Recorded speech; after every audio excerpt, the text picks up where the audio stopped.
Hey folks, so this is a tough subject, but it's an important one. I hope you spend about an hour or so with the ideas here as generously and open mindedly as you can. We're going to ask the question about race, gender, and language, whether there's any such thing as a neutral language, and if not, whether it's fair to demand that some people speak the way we, quote, whoever they are, want them to speak.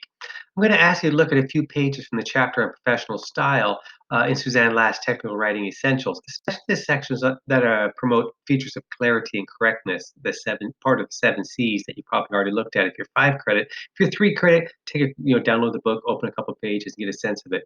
I've written a bit of a context about this whole issue down here below. So take a second to look at that and to see the effects of language on different groups of people. I've also attached a chapter I've written for my first year textbook. I have a book called Active Voices. It's used at a few colleges around the country. And I've got a chapter on that I'd like you to take a look at. I think it looks like that if it's on your page. Just a couple of pages long, but it explains and then the origins of the implications of a major statement called the student's right to their own language. So take a look at that.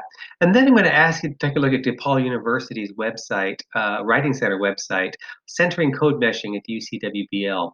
So code meshing and code mixing are two terms that are at the center of this issue. So take a look at that, read along. It's not very long. It's nice little samples, etc., etc., and then gives you a couple of good little videos on the way that code meshing works.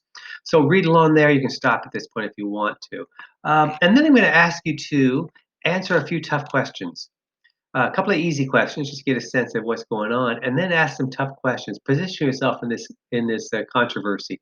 You don't have to have all the answers, and these are not absolute answers. But by not even asking them, in a sense, you're just playing along with what everybody else has been saying. So get a little bit of distance if you can. Okay, so as I said, it takes about an hour, but boy, it's well worth it. We're going to continue to reflect upon this the rest of the quarter. All right, good luck.